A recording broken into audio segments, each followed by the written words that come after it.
segundo dia do primeiro Fórum Getap Milho, estamos aqui prontíssimos e a doutora Samantha sobe no totem, direto da Escócia. Essa tecnologia é maravilhosa, né? Quando que a gente ia pensar há 10 anos que a gente ia estar com uma pesquisadora como a doutora Samantha, né, advogada que entende tudo de sustentabilidade lá na Escócia, e a gente aqui em Curitiba para a gente trocar essas ideias. Antes da gente começar o nosso debate, eu queria chamar para a interatividade. A gente está com uma audiência fantástica. Quero te agradecer por estar nos assistindo nesse momento. Tem muita coisa bacana pela frente. Olha só, enquete. É o momento de você participar, de você mandar a sua opinião. Na sua opinião, como agricultor, você que é agricultor, você que é produtor rural, quais as maiores dificuldades para a adequação ambiental? A. Custos envolvidos, é isso que te pega mais aí na lavoura? É muito caro você pensar em sustentabilidade? B, disponibilidade de assistência técnica, não tem com quem conversar sobre o assunto? C, burocracia dos órgãos ambientais, é tudo muito moroso, muito burocrático? Manda a sua opinião para a gente, que logo logo a gente revela o resultado da enquete. Vou começar falando com o Décio. Décio, chegou uma interatividade aqui, vamos ver se o nosso telespectador, né, deu o nome, deu sim, Dário Donizete Souza. Ele fala o seguinte: o milho tem grande possibilidade de ser o mais sustentável, né, dentro da cadeia produtiva de todo o país, inclusive baixando a intensidade de carbono na sua produção. Já está em testes motores do ciclo diesel usando parte do combustível com etanol, né, esse híbrido, ou seja, um caminhão que usa 50% de etanol e 50% de diesel, sendo este último possível ser substituído por biodiesel. Dário, muito obrigado pela oportunidade. Olha, a questão de 10 anos atrás, eu me envolvi no início do desenvolvimento desse motor a diesel, funcionando também com etanol. E os resultados foram espetaculares. À época, inclusive, eu era assessor na presidência da República, lá em Brasília. Tentei fazer o máximo para levar isso avante. Lembro que entusiasmei o ministro Mangabeira Unger, que à época era ministro da Secretaria de Assuntos Estratégicos da Presidência da República. Levamos a caminhonete para ele ver, ele gostou da ideia. Mas não é muito fácil você mexer em chão de fábrica. Existem muitos investimentos inclusive de ordem mundial. Essa era uma inovação tipicamente brasileira. Nós é que temos grande produção de etanol, nós e Estados Unidos. Então, esse assunto acabou ficando nos bastidores, mas foi bom você ter lembrado. Realmente é uma grande possibilidade o etanol substituindo não apenas a gasolina, mas também substituindo o óleo diesel. E agora, voltando atrás aí nas questões agronômicas, sim, é bom a gente lembrar que o milho produz uma grande quantidade de biomassa por hectare, e com o uso de sistemas que são intrinsecamente sustentáveis, como o sistema de plantio direto, sistema de integração lavoura-pecuária, se tudo isso for muito bem conduzido, grande parte desse carbono que foi absorvido durante o desenvolvimento do milho, ele pode ser sequestrado e retido de forma permanente ou semipermanente no nosso solo, aumentando o teor de matéria orgânica e trazendo todos aqueles benefícios agronômicos que todo o produtor conhece da presença de matéria orgânica no solo e causando essa externalidade positiva de aumento da sustentabilidade, retenção de carbono atmosférico no solo. Eu vou reforçar com a doutora Samantha, eu queria que ela desse um ambiental para a gente sobre como esse tema de biocombustíveis é tratado aí pelas comunidades que têm participado da COP26, pelas autoridades, né? Tanto as ambientais quanto as que representam nações. É muito comum ouvir aí a relação do milho com a sustentabilidade, doutora Samantha? Suelen, é menos comum do que a gente gostaria. O carro elétrico ele tem um pouco mais de apelo aqui, na verdade, essa tecnologia é muito mais falada, mas a gente percebe que quando nós trazemos essa explicação, né, e o Dr. Décio colocou aí muito bem cientificamente colocado do ponto de vista de índice de produtividade de etanol de cana, de etanol de milho. Quando a gente traz isso, e as pessoas, uma coisa super curiosa é assim, elas não conseguem ligar o carro elétrico a uma fonte de energia suja. Porque quando a gente fala isso, as pessoas parecem que cai uma ficha. Falam, nossa, é verdade, o carro elétrico não emite, mas se ele estiver sendo carregado numa fonte de energia que não é renovável, com queima de combustível fóssil, a gente continua tendo um impacto. A impressão que eu tenho é que está saindo um pouquinho de cena de palco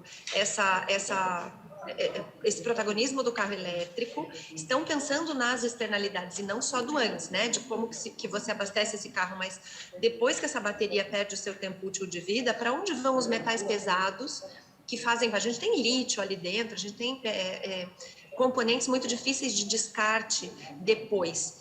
Enquanto que quando a gente fala do ciclo da produção da energia, da bioenergia, nós temos cada vez mais, quanto mais produção de bioenergia, mais a gente vai plantar e mais a gente vai continuar sequestrando. Então, me parece que a gente precisa realmente comunicar melhor, mas é bem aceito, tem sido bem colocadas as questões. Eu acho que o Brasil teve uma participação muito eficiente nesta COP. A gente viu muito agro por aqui, entidades, representantes, fazendo palestras em todos os estandes, estande da África, estande dos Estados Unidos, tinha brasileiro lá falando a respeito de várias tecnologias que nós temos sustentáveis. Eu vejo como uma boa receptividade, só que a gente não pode ser ingênuo. Eu aqui até gostaria de deixar essa reflexão. É óbvio que os países vendedores dessas tecnologias, eles vão, de alguma forma, ter uma barreira comercial com esse tipo de abordagem. Então, embora seja bem recebido, a gente não pode esquecer que, por mais que todos estejam unidos em prol do planeta, existe uma questão mercadológica e de hegemonia financeira, né, política social, que também tem que ser levada em conta quando a gente coloca as nossas vantagens aqui. Sem dúvida. Agora eu queria entrar numa seara que é muito importante, porque eu acompanhei de perto o lançamento do RenovaBio em 2016, eu era repórter, cobria agro já, e eu queria saber do Anderson o que ele vem acompanhando de mudanças desde então, porque foi um plano bastante audacioso, né? O RenovaBio lançado em 2016 pelo Ministério de Minas e Energia. Várias diretrizes foram colocadas aí na mesa para serem operacionalizadas. Na sua opinião, o que mudou desde então ou ainda tem muito a avançar? Olha, Sueli, acho que o RenovaBio, sob várias perspectivas, ele é um marco regulatório, é um marco de práticas de negócio, e a gente vê, e aí nesse caso, o tema do etanol, tanto de cana quanto de milho, eles embarcaram de corpo e alma no tema do RenovaBio. E você vê os CBIOs, os créditos que são gerados nesse programa, eles gradativamente permeando o setor, ou seja, ele não para lá na usina, seja ela de milho, seja ela de cana, ele chega no bolso do agricultor, que em última instância é aquele agente, aquele elemento que gera na sua essência os créditos de carbono e tudo mais. Então, e aí até fazendo uma conexão entre o RenovaBio como o próprio Código Florestal Brasileiro, o Brasil, na nova economia, na economia verde, o Brasil tem uma solidez, uma robustez regulatória e de modelos de negócio, acho que é exemplo no mundo. É práticas que podem, inclusive, ser replicadas, sobretudo, para países de clima tropical. Então, isso mostra que a inteligência nacional, nas questões regulatórias, nas questões técnicas e também nas questões de negócio, colocaram de pé coisas que funcionam. A RenovaBio funciona, não vai dar certo, tem que auditar isso. Não, funciona, está operando. Sempre tem um ponto de melhora aqui e acolá, mas está operando. Código Florestal, a doutora Samanta lembra das discussões que foram lá para aprovação do Código Florestal. Extensamente debatido, discutido na sociedade, nas diferentes cadeias esferas da justiça, né? E funciona, é moderno, é eficiente. Então, acho que isso fica um exemplo de que, sim, nós temos no Brasil exemplos muito práticos, muito aplicados, muito funcionais de marcos regulatórios que estão alinhados com as práticas de negócio, que estão alinhados com o dia a dia do produtor rural, do empresário, do industrial. Então, o tema do RenovaBio, seguramente, ele é um marco ele não é exclusivo, ele não atende especificamente ao setor de cana, ele atende o setor de etanol de milho. Empresas produtoras de etanol de milho no Mato Grosso usam de CBIOS, exportam etanol de milho brasileiro para mercados como Califórnia, com carimbo, com uma chancela de um etanol efetivamente verde.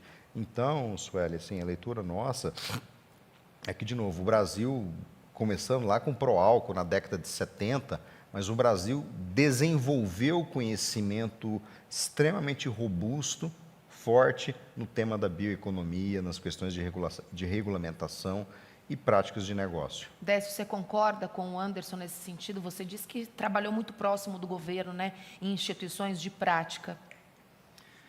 Eu tive diversas oportunidades, trabalhei inclusive antes do RenovaBio na formulação da Política Nacional do Biodiesel. Eu não sou tão velho para ter trabalhado no Proálcool.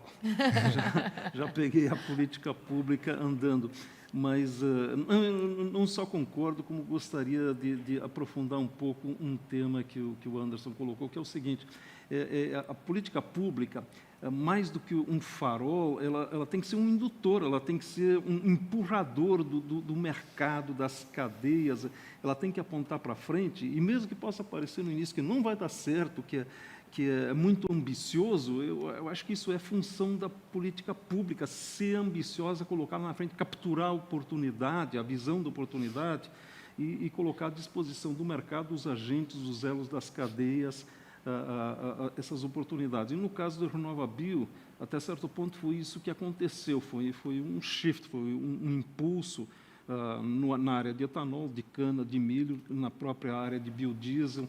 Veja como avançou a participação de biodiesel, substituindo diesel, em grande parte, em função disso. E como a doutora Samantha coloca, e essa é uma questão que a gente vem chamando a atenção há muito tempo. A doutora Samantha disse que caiu a ficha lá na COP26, mas a gente vinha chamando a atenção justamente porque a matriz energética brasileira, e não só o conjunto da matriz, mas a geração de eletricidade brasileira, ela é claramente limpa. Agora, nesse momento, por conta até das mudanças climáticas que estão acontecendo, nós estamos a full operando com geradoras a energia fóssil, mas esse não é o padrão normal do Brasil. Nós temos uma grande geração hidrelétrica e estamos avançando fortemente em geração fotovoltaica e eólica. Então, o carro elétrico teria uma inserção diferente do Brasil do que teria na Europa, na própria Ásia, em países que dependem fortemente de geração de eletricidade a partir de fontes fósseis. Então, eu costumo dizer o seguinte: você só vai trocar a poluição urbana pela poluição suburbana ou poluição rural. Você vai transferir. Deslocar. Você vai O deslocar. resultado é o mesmo. No final, é o mesmo, porque as correntes de vento vão misturar aí. Só mudam culpados, né? Falar a grosso modo. Exatamente. Então, não adianta, meia solução não resolve. Então, associadamente ao carro elétrico, nós temos que enxergar como é que nós vamos produzir essa eletricidade. Isso é fundamental, senão, realmente, nós vamos ter que deslocar esse eixo e encontrar outra solução.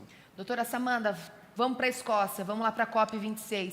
Na semana passada, fundos de investimentos internacionais anunciaram 3 bilhões de dólares em investimentos para tentar diminuir, né, os impactos da soja e pecuária, basicamente, na América do Sul. Como isso repercutiu aí? Como isso deve repercutir no agro brasileiro, doutora? O que a gente precisa é de recurso, né, Suelen? Anteontem, na participação do ministro do Meio Ambiente aqui em Glasgow, ele disse que a emergência agora é financeira. Eu acho que houve uma estratégia do Brasil que, na primeira semana da COP, o Brasil anunciou várias metas diferenciadas. O Brasil anunciou que vai antecipar para 2028 a meta de desmatamento ilegal zero, antecipou a sua neutralidade de emissões para 2050, aderiu ao acordo do metano, aderiu a acordo sobre floresta e uso da terra, tudo na primeira semana. E na segunda semana, quando veio o ministro Joaquim, ele disse: agora emergência financeira. E a gente precisa entender que, para que haja, por parte do Brasil, o atendimento de alguns objetivos que têm a ver com as nossas fragilidades, porque, bem falou o doutor Décio, nós não temos fragilidade com relação às nossas emissões de energia. a nossa geração de energia, né? Nós emitimos menos de 3% de gases de efeito estufa, enquanto China, União Europeia e Estados Unidos são os grandes emissores. Só que quando a gente fala de que essa transferência de recurso, e aí a gente falou de 3 bilhões, nós aqui estamos falando na COP em 100 bilhões de dólares de transferência de países desenvolvidos para que países em desenvolvimento possam chegar a um patamar em que estão Europa, Estados Unidos e China, com um mecanismo de desenvolvimento sustentável, né, o chamado MDS. Essa é a grande, aqui, esses últimos 2 dias vão ser exatamente para tratar de como faremos isso e de que forma que esses recursos vão ser transferidos. Aqui, o desafio é a regulamentação do artigo 6º do Acordo de Paris, que cria esse mercado oficial. E eu vou usar um pouquinho aí que o Anderson falou, né, do nosso RenovaBio. O RenovaBio é um exemplo bem sucedido de um mercado obrigatório regulado que nós já criamos aí no Brasil. Quer dizer, dá para a gente usar esse exemplo e qual é a essência? As distribuidoras que colocam na atmosfera os combustíveis, a queima de combustíveis fósseis, têm que compensar essas emissões através de CBIOs. Esse é o mercado de carbono do mundo, é assim que precisa acontecer, só que a gente precisa criar uma CBIO mundial agora, né? Então, esse eu acho que é o grande desafio. O Brasil, e aí, indo objetivamente na sua pergunta, é o principal destinatário desses recursos, não só porque emite menos, não só porque tem uma emissão per capita muito baixa por conta da matriz energética e por termos um potencial de geração de energia limpa muito grande, estamos falando aqui de etanol, mas estamos falando de energia eólica, de energia solar, é um país tropical, ensolarado o ano todo, mas nós somos os destinatários desse recurso, porque nós podemos virar uma usina de captação, de sequestro desses países que até fazerem sua transição energética vão precisar de um tempo. Então, o que a gente tem se colocado aqui, viu, Suelen, é realmente como recebedores, potenciais recebedores desses recursos. A gente espera que isso aconteça. O Anderson falou que a gente tem a legislação, temos a lei, a política nacional de pagamento por serviços ambientais. Tivemos uma recente modificação aí, aprovada já no Senado, tem que passar pela Câmara, do nosso mercado interno de carbono, e o Brasil tem tudo para ser o protagonista desse recebimento dos recursos para ajudar nessas mudanças. Doutora Samantha, o Décio tem uma pergunta para você. Doutora Samantha, vamos ver se você consegue aí matar minha curiosidade. Estou ansioso para saber essa resposta. Você colocou aí a respeito das metas, e uma delas é o final do desmatamento ilegal em 2028. Como é que o mundo percebe, como é que a opinião pública percebe, como é que os participantes da COP26, os membros oficiais de países, eles conseguem perceber essa... Porque o nosso Código Florestal é único no mundo, você já levantou isso, todos nós sabemos, ele é único. Eles conseguem perceber essa diferença entre não desmatamento e não desmatamento ilegal? E como é que aceitam isso, se percebem? Olha, essa é a pergunta que daria um encontro inteiro a respeito dela, né? Primeiro ponto, eu entendo, e aqui eu vou colocar uma visão muito particular, eu estudo há 20 anos a matéria de legislações ambientais do Brasil e do mundo, e a questão desmatamento foi um termo criado para o Brasil, porque aqui, na Europa principalmente, existe conversão de área, conversão de floresta nativa em área produtiva. O desmatamento, ele foi mais uma invenção, né? Porque o conceito técnico de desmatamento é tirar a floresta e não colocar nada e perder aquele carbono. Quando você tira a floresta, usa a madeira, que é o carbono estocado, e substitui isso por uma produção que pode ser a agrícola, isso não é desmatamento no resto do mundo. Para o Brasil é, né? O pessoal entende que para o Brasil é. E, infelizmente, isso é uma notícia bem triste, com quaisquer pessoas que nós falamos aqui, que a gente fala somos do Brasil, o pessoal diz, é o Brasil que desmata a Amazônia. Então, essa diferenciação de desmatamento legal para ilegal é muito difícil de explicar. A gente coloca que é possível haver a conversão de vegetação nativa em área produtiva e que porcentagem, é obrigada a se deixar uma porcentagem de reserva legal, mas para quem para escutar, porque não são todos que são que tem essa boa vontade de nos ouvir, e quem não consegue escutar essa explicaçãozinha não consegue distinguir desmatamento, que volto a dizer, não existe esse termo em lugar nenhum do mundo, mas não consegue distinguir o que é legal do que é ilegal. A gente vai ter que ter muito esforço diplomático, técnico e de comunicação para que a gente consiga passar essa mensagem para o mundo. Eu tenho percebido exatamente isso, Samantha, por isso a minha ansiedade para ver se num fórum global mais amplo mudava essa percepção. Durante esse período de pandemia, eu substituí as minhas viagens, eu participo aí em diversos cursos de graduação, pós-graduação, mundo afora, por apresentações online. E eu sempre colocava slides tentando mostrar justamente essa questão que você colocou, o nosso Código Florestal, os limites, etc. Não adianta. Quando chegava na hora das perguntas, voltava sempre para aquela questão de desmatamento na Amazônia, desmatamento no Cerrado. É muito difícil colocar essa ideia, fazer essa separação. Qual seria a sua sugestão, Décio, para a gente se comunicar melhor com o resto do mundo em relação a isso?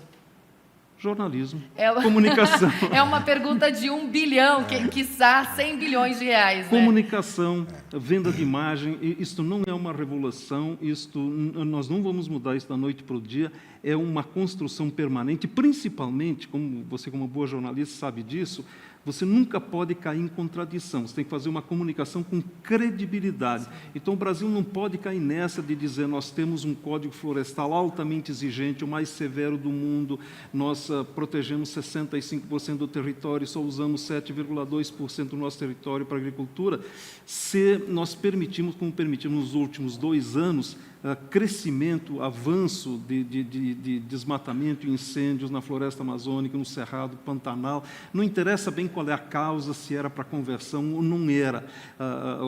As notícias viram pauta no mundo inteiro, então a gente não pode cair em contradição. Mas, para mim, a solução, obviamente, é melhorar cada vez mais a sustentabilidade dos nossos sistemas de produção, mas nos vendermos melhor lá fora, e isso é do domínio da área de comunicação. Daqui a pouco a gente volta a falar com a doutora Samantha, lá na COP26, últimos 2 dias, reta final. Agora, Anderson, a China e os Estados Unidos pegaram o mundo todo de surpresa ontem, né? A anunciar aí uma super parceria, um super pacote de investimento para controlar os impactos no meio ambiente, né, nos próximos anos. Você que entende muito de mercado internacional, qual foi a jogada aí e como isso deve repercutir no agro fora e aqui no Brasil? Sueli, a doutora Samantha colocou bem, né? A gente não pode ser ingênuos aqui. A gente está falando no final do dia de economia global, de comércio global, e todas essas movimentações, elas têm, obviamente, com o objetivo de reverter temas de aquecimento e mudanças globais, reduzir a emissão de gás de efeito estufa, mas tem também proteção de mercado, conquistar novos mercados. E aí, nesse sentido, o Brasil, como grande protagonista, crescente protagonista na agricultura mundial, a gente tem que estar se posicionando. Por quê? De um lado, a gente tem um país que, se por uma determinada perspectiva, ele é um parceiro tecnológico, Estados Unidos, boa parte das tecnologias agrícolas do Brasil tem muito intercâmbio tecnológico com os Estados Unidos. Do outro lado, nós temos um país que é o nosso principal consumidor dos produtos agrícolas brasileiros. Então, o Brasil tem que estar posicionado nesses elementos, como diria Otto von Bismarck, né? Países não têm amigos, países têm interesses. Então, a gente tem que saber exatamente como se posicionar nesses acordos de forma a evitar ou bloquear ao máximo novas barreiras não tarifárias ao comércio internacional, bloquear ou travar até mesmo um preconceito ambiental pelo desconhecimento, pela ignorância de causa. E aí sim, o Brasil, fazendo um gancho aqui com o Décio, nós precisamos de fato comunicar. Por quê? O grande amigo do meio ambiente, no final do dia, é o agricultor responsável.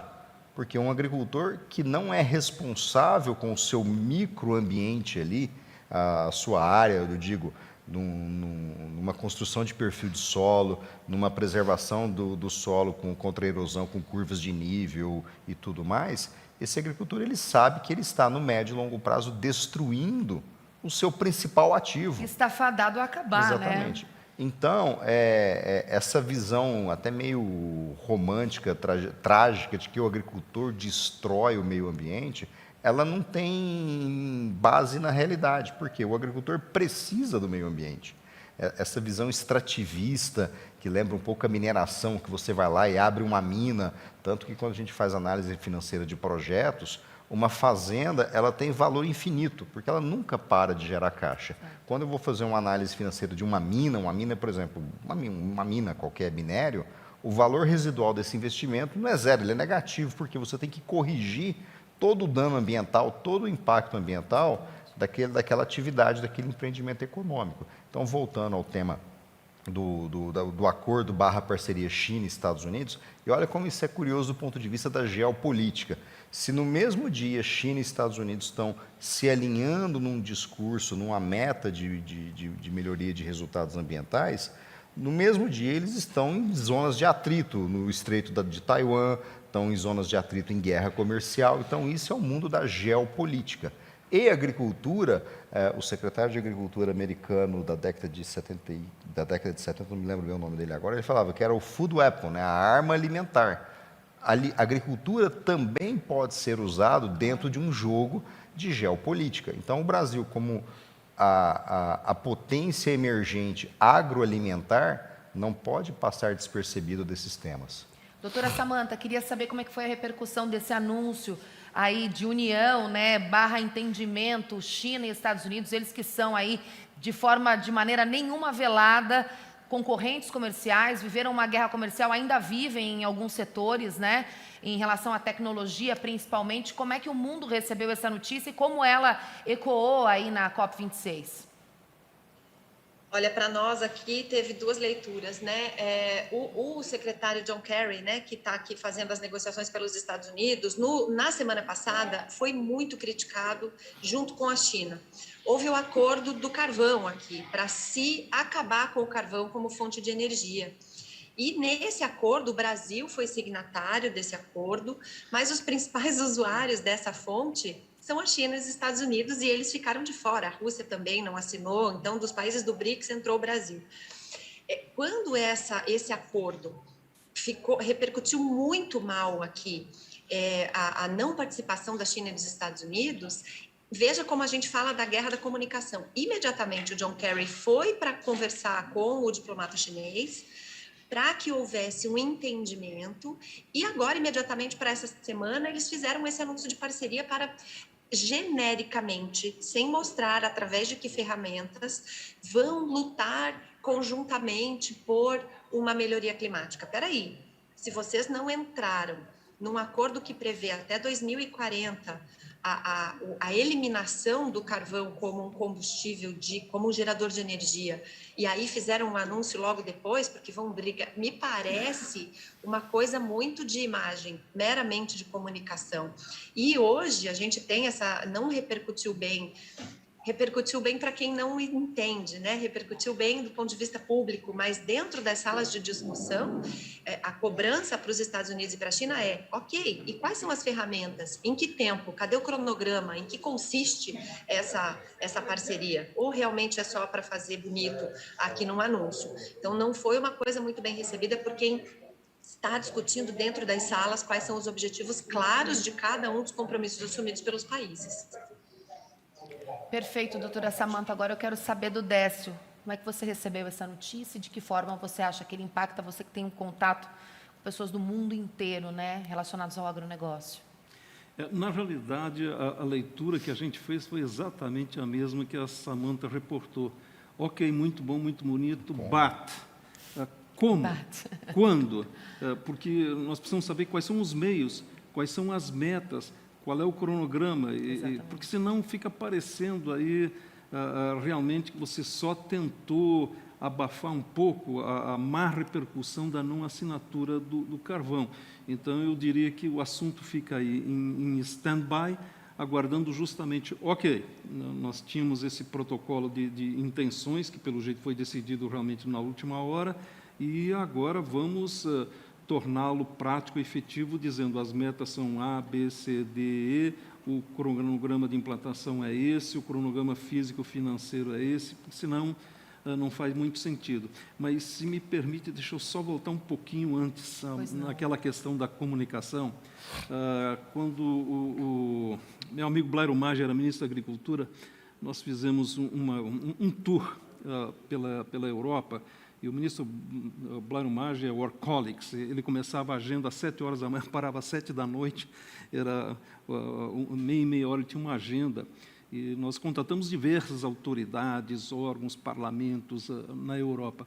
E a sensação que me ficava lá da imagem, a percepção da imagem do agricultor brasileiro era o seguinte: o agricultor brasileiro não está preocupado em produzir comida, nem em ganhar dinheiro. Ele está preocupado com 3 coisas: desmatar, matar índio e poluir água. Meu Deus do céu, de onde que saiu essa coisa? Mas veja como as pautas negativas se sobrepuseram à realidade dos fatos, e aí vem a nossa culpa que eu coloquei antes: nós comunicamos muito mal, deixamos de comunicar o nosso lado bom, deixamos de construir tijolinho a tijolinho para realmente impregnar essa imagem. A pauta negativa se implantou. O senhor acha que esse trabalho ele tem que ser construído entre iniciativa privada e governo, é um bom plano, né, de comunicação internacional? Sem dúvida alguma, e principalmente um plano de longo prazo. Isso não existe revolução, você não muda essa imagem num ano, 2 anos, 3. A gente pode dar bons exemplos. Café. Qual é o melhor café do mundo? É o da Colômbia mesmo? É o da Jamaica mesmo? Nós temos cafés em Minas Gerais, temos cafés finos no Brasil, sensacionais, de primeiríssima linha. Mas a Colômbia trabalha há quanto? Há 5 décadas, 6 décadas, a Jamaica também. Em todos os elos da cadeia, né? A Colômbia tem um planejamento de marketing incrível. Exatamente. Há anos fez essa construção, então você vai em qualquer lugar do mundo, café bom, café colombiano. É o que nós temos que fazer com o agro brasileiro. Está bom, a nossa geração perdeu a guerra. E o ministro Roberto Rodrigues, logo antes da pandemia, eu participava de um grupo de trabalho com ele, junto com a FGV, estava justamente trabalhando nessa linha. União do setor privado com o setor público para uma grande campanha de comunicação de longo prazo, realmente permanente, para a gente mudar a percepção, porque os fatos são os fatos. Você, como jornalista, sabe, vale a percepção, aquilo que chega, como o fato é percebido pela opinião pública. É isso que nós temos que trabalhar profissionalmente de forma contínua. Anderson, agora a gente falava sobre os Estados Unidos, você bem pontuou, né, da riqueza tecnológica que eles têm e que eles nos fornecem. Agora eu queria saber da tua percepção sobre a China, o que aconteceu, o que está acontecendo na COP26, as mudanças que foram estabelecidas e estão sendo estabelecidas lá, de alguma maneira devem mudar o crivo da China em relação à compra de produtos de todo mundo, e como deve ficar a relação comercial com o Brasil? A gente sabe que tem alguns casos de embargos que o governo está trabalhando, principalmente em relação à carne bovina. E em relação aos grãos, a China vai ficar ainda mais exigente para a compra dos nossos produtos? Acho que tem 2 elementos aqui, Sueli. O primeiro ponto é o seguinte: a sociedade chinesa, o cidadão chinês, ele passa por um processo de enriquecimento claro. Eu me lembro da primeira vez que eu fui na China, no começo dos anos 2000, depois eu fui algumas outras vezes. Você vê os saltos de qualidade de vida que o cidadão chinês tem. E assim, a China, sabido, público e notório, é um país de restrição às liberdades civis, políticas totais. E a pergunta é: como é que as pessoas aceitam isso, o tema da restrição de liberdade? Enquanto você estiver com a barriga cheia e o bolso satisfeito, a sua tolerância a essas restrições ela é muito maior. Estou melhorando de vida, no fim, o consumidor ele é altamente egoísta, né? Se eu estou com minha barriga cheia, estou com qualidade de vida, se tem liberdade política ou não, a democracia é um conceito muito ocidental. Aí, nesse sentido, a preocupação estratégica da China é não deixar faltar comida no prato chinês. Só que agora o chinês, além de não faltar comida no prato, ele também quer comida de maior e melhor qualidade. Então, a régua naturalmente vai subindo. Tem uma expressão americana que é NIMBY, né? Not in my backyard, ou seja, não no meu quintal. Todo mundo quer andar de carro, mas ninguém quer ter uma refinaria de petróleo no quintal da sua casa. Todo mundo quer uma lavoura protegida com defensivos modernos, mas ninguém quer uma fábrica de defensivos no quintal da sua casa. Fábrica de defensivo, principalmente as mais antigas, tem uma mania esquisita de explodir, né? De vez em quando explode, um acidente grave na Índia, lá em Bhopal, na década de 80. Então, a China, na medida em que ela se torna um país mais rico, a população mais rica, naturalmente ela vai se tornar mais exigente nos temas de qualidade, de regularidade e tudo mais do alimento que eles consomem. Um outro elemento importante, e muito importante, que é, por ser um governo centralizado e planificador, o chinês é um profundo estudante de estratégia, de história. E uma das histórias que não sai da cabeça do chinês é o embargo de exportação de grãos que os Estados Unidos fez com o Japão em 73 e 74. E o Japão, os Estados Unidos, na ocasião, era o principal fornecedor de alimentos para o Japão do pós-Segunda Guerra Mundial. Então, a China sabe que, sim, o Brasil é um país confiável, sim, o Brasil tem uma história de relacionamento diplomático com a China, mas a China sabe que ela não pode ficar dependente do Brasil, por questões políticas, sociais, mas também por questões ambientais. Eu sempre digo o seguinte, eu não vou entrar nem no mérito se está certo ou se está errado, mas o fato é que o clima muda, o tempo muda. E a gente começa a ver surgir, por exemplo, eu fiquei 5 anos indo para a Ucrânia e para o sul da Rússia, em projetos, e a gente vê surgindo produção de soja em regiões que antes eram muito frias. Sibéria, sul da Rússia, norte dos Estados Unidos, Canadá, e essas, em especial a Rússia está colada na China. Então, da mesma forma que a China, no curto prazo, ela vê o Brasil como um parceiro estratégico e necessário, ela tem que pensar no longo prazo. Tem 1 bilhão de pessoas lá a serem alimentadas. Então, para sumarizar, o que eu digo? Que o planejador chinês, ele não está olhando 2021, ele está olhando 2030, 2040, 2050, e nesse sentido, a agricultura brasileira, o agronegócio brasileiro tem que acompanhar essas mudanças. Olhar para frente. O chinês daqui a 10 anos vai ter uma renda per capita possivelmente igual ou maior que a do brasileiro. E aí ele vai sim ter as preocupações, você cuidou do papagaio do rabo amarelo ou não cuidou do papagaio do rabo amarelo? Quando você está num estado de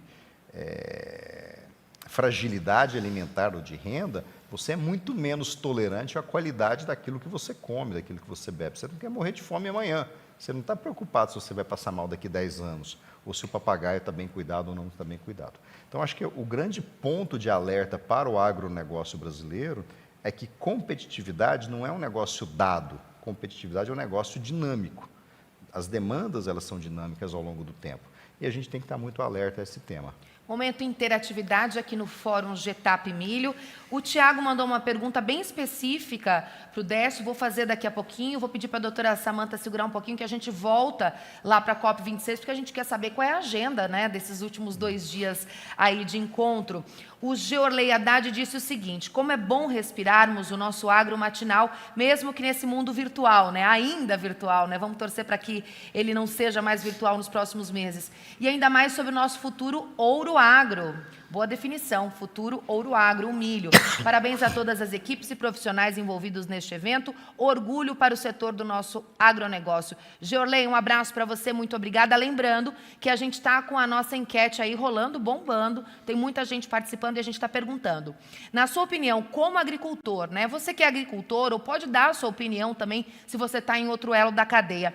Quais as maiores dificuldades para se adequar ambientalmente a tudo que está acontecendo e que vai ser diretrizado daqui para frente com a COP26? O problema são os custos envolvidos, na sua opinião? Disponibilidade de assistência técnica? Você não tem informação para conseguir colocar em prática aí diretrizes que preservem o meio ambiente? Ou burocracia dos órgãos ambientais? É tudo muito demorado, é tudo muito moroso? Manda a participação para a gente quer saber a sua opinião. Depois, na volta do intervalo que a gente vai fazer daqui a pouquinho, a gente mostra o resultado da enquete. Pode mandar perguntas também, que a gente tem mais uns minutinhos ainda de painel, de debate. Vamos lá. O Thiago Kaiser Menegaso quer saber do Dirceu o seguinte, bem específica a pergunta. Os nutrientes, em especial do P e K, que estão na cana-de-açúcar, ao sofrer o processo para obter o etanol, o combustível terá a presença de P e K na solução? Não. O etanol é C2H5OH. É carbono, hidrogênio, oxigênio. Eventualmente, você pode ter algum contaminante, mas na ordem de 1 parte por milhão, 1 parte por bilhão. Não. principalmente o K fica muito presente na vinhaça, P na torta de filtro, foi aquilo que eu chamei a atenção no slide, a torta de filtro mais a vinhaça que já foi processada para a produção de biogás para bioeletricidade ou para energia motriz, você utiliza como adubo, faz fertirrigação na própria lavoura. Então, uma boa parte do PIK que foi retirado com o corte da cana e o processamento dela, volta para as próprias lavouras. Então, é uma economia circular aí. A gente tem exatamente 6 minutos para o encerramento. Eu acho que a gente consegue ir novamente para a COP26, onde está a doutora Samantha Pineda. Por favor, doutora Samantha, conta para a gente a expectativa para esse dia, para essa quinta-feira e amanhã, sexta-feira, fim do encontro, né? Sai muita coisa de todas essas discussões e o mundo que lute. E o mundo que lute, né? A gente está aqui, Célia, tentando participar da maioria dos eventos. Existe um reporte muito rico por parte da plataforma, uma plataforma online que tem da COP aqui para nos dar todas as notícias, mas a convenção está dividida em temas, né? Hoje o tema daqui são as cidades, as regiões e a forma de construir, né, construções sustentáveis. Já se falou de agro, já se falou de transportes, mas a grande expectativa é realmente a negociação e a regulamentação do Acordo de Paris. O Acordo de Paris foi assinado em 2015 e ele começa a vigorar agora. Os países assumiram as suas metas de redução e essas metas de redução têm que ser mostradas. Como é que vai se mensurar, como é que vai se reportar e como é que se vai verificar o andamento do cumprimento dessas metas, então tal do MRV, e de que forma que essas ferramentas vão ser analisadas por todos os países. Lembrando que na ONU não existe uma punição caso não haja um cumprimento de meta, mas é lógico que você fica com uma imagem muito desgastada perante o mundo se você assume perante as Nações Unidas um compromisso e não o respeita, né? Você fica à margem. Então, a expectativa para amanhã é a regulamentação do artigo 6, principalmente, que é o mercado oficial de carbono, e a gente espera, tecnicamente isso já foi feito, agora que os ministros disponibilizem esses documentos para que a gente consiga dar para todo mundo, né? E aí é literalmente para todo o planeta, como vai acontecer essa transferência de recursos dos países mais desenvolvidos para os países que precisam desenvolver ainda. Bacana, doutora Samantha, a gente já se despede de você, acompanha mais um pouquinho o nosso painel. Chegou uma pergunta super interessante sobre plantio direto. O plantio direto que chegou no Brasil nos anos de 1970, né, pelo Herbert Bartz. Tive a oportunidade de entrevistá-lo em vida, morreu no ano passado, né, um grande nome da agricultura nacional. E a pergunta que chegou para a gente de interatividade é justamente sobre isso. Bom dia, no Brasil já temos o plantio direto, IPLF, Reserva Legal, IAP. O que mais falta adequar, considerando que somos os únicos a fazer isso e porque os outros países do mundo não o fazem, Décio? Bom, em primeiro lugar, muito cuidado com essa fase final aí, de a gente eventualmente justificar problemas nossos, porque os outros não fazem. Nós temos que ser os melhores, inclusive do ponto de vista de sustentabilidade. Sem comparações. Sem comparações. Nós temos que ser absolutamente bons e nós já somos relativamente muito bem sustentáveis.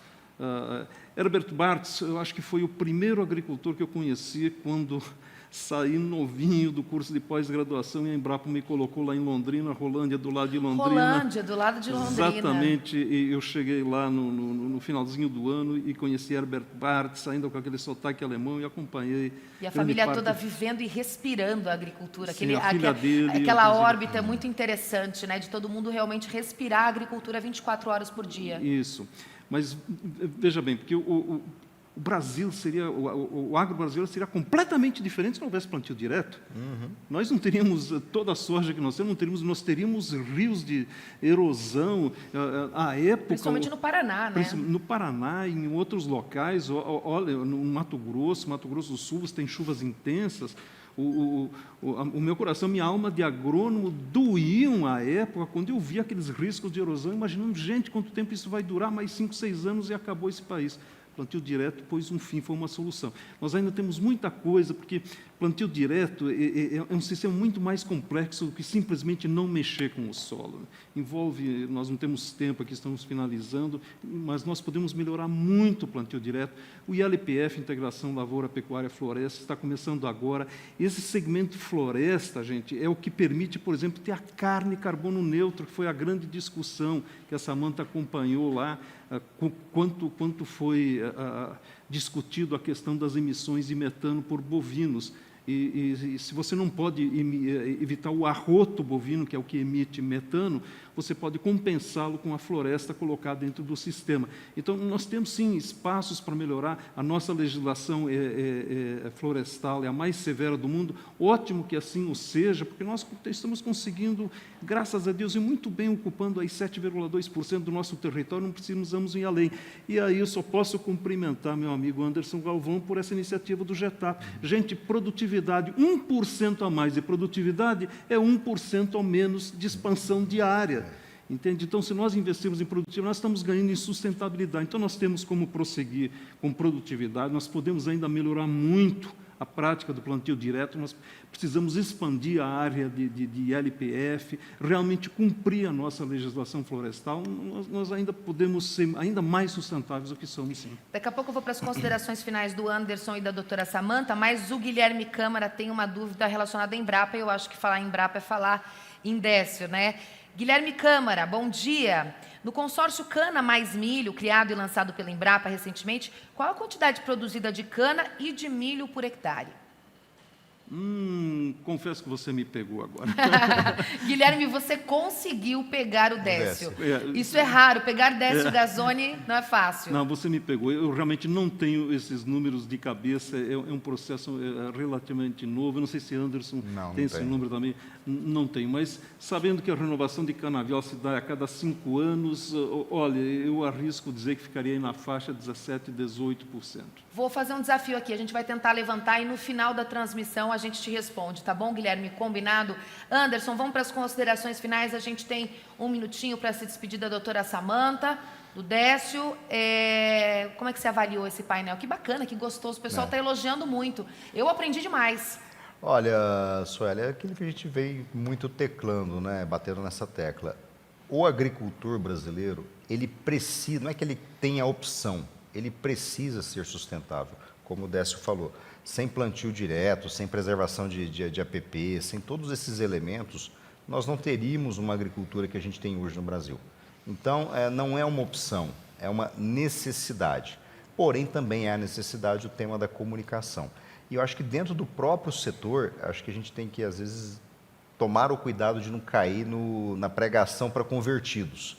Os outros precisam saber disso, né? Eu vejo nos grupos de discussão que eu participo com outros produtores, mas a gente faz isso, a gente faz aquilo, blá, blá, blá, blá. Os outros precisam saber, nós já somos convertidos, nós sabemos disso no nosso dia a dia. E o tema da sustentabilidade, mesmo nos convertidos, também ele não pode ser um tabu. Isso é coisa de gente que só quer ver problema. Não, isso é fato, isso existe. E a gente, de novo, dentro de um jogo de comércio internacional, a sustentabilidade ela é uma engrenagem muito importante. A gente teve aí rodadas do GATT, depois a OMC, para reduzir as barreiras ao comércio internacional, em especial aos produtos agrícolas, sempre mercados muito regulados. A gente vai possivelmente por uma era muito mais regulada, com barreiras / restrições de características socioambientais. E nós temos que estar na frente disso. A gente não pode se deixar ser pego de surpresa. Décio Gazzoni, pesquisador da Embrapa Soja, uma sumidade do agronegócio brasileiro, eu arrisco dizer. Muita bondade sua. Bom, eu quero fazer coro com o que o Anderson falou e repetindo aquele bordão. Gente que está nos assistindo, não é uma questão romântica, não é uma questão de ativismo ambiental. Sustentabilidade hoje, pragmaticamente, é parte do mercado. Então, nós temos que internalizar essa frase que eu venho insistindo e virou um bordão. Não basta produzir, tem que ser sustentável. Sem sustentabilidade, você vai ficar fora do seu negócio. Doutora Samantha Pineda, direto da COP26 na Escócia, foi um grande prazer falar com você. Espero que esses próximos 2 dias aí sejam muito úteis para o seu trabalho. Volta e conta tudo para a gente aqui no Brasil, o que rolou por aí. Com certeza, Suelen, quero agradecer a oportunidade de estar falando aí com o Brasil. Essa coisa do virtual realmente é um presente, né, para que a gente comunique melhor. Agradecer ao Anderson, parabenizar o Décio, eu tenho aí muita admiração. Mas o que eu quero dizer, que a última pergunta que chegou aí, só para finalizar, é que o que mais a gente pode melhorar? A gente pode melhorar a comunicação, acho que isso é uma coisa que todo mundo fala, e veja, eu sou advogada, eu tenho canais na internet, eu fui para a televisão, a gente precisa se virar em 30 aqui no Brasil para que, né, para que a gente consiga colocar que o agro brasileiro é sustentável. Agora, eu acho que nós precisamos de um pouquinho mais. Além de comunicar, e a gente acaba pregando para convertido, viu, Anderson, porque o restante diz, não, é do agro, não vou nem te ouvir. Eu acho que nós precisamos de 2 coisas. A primeira delas é que o setor do agro precisa começar a exigir institucionalmente, nós temos tantas boas instituições do agro, exigir o fim do desmatamento ilegal de qualquer governo, desse, do próximo e de outros, porque isso prejudica o agro. Então, o que falta para acabar com o desmatamento ilegal? É regularização fundiária? Vamos brigar por ela. É bioeconomia? Vamos brigar por ela. Para que o agro seja o protagonista da briga contra o desmatamento ilegal, porque essa culpa não é do agro. E o segundo ponto é que essa comunicação, ela precisa vir munida de informação. Então, quando nós começarmos a colocar os olhos para dentro das propriedades e divulgar dados, eu tenho tanto de preservação, eu tenho tanto de emissão, conhecer cada uma das nossas propriedades e colocar esses dados na mesa, a gente vai começar a ter que falar um pouco menos, porque a gente vai estar mostrando um pouquinho mais. Mas eu fico super à disposição, eu agradeço muito a oportunidade de ter participado aqui com vocês. Foi um grande prazer tê-la conosco.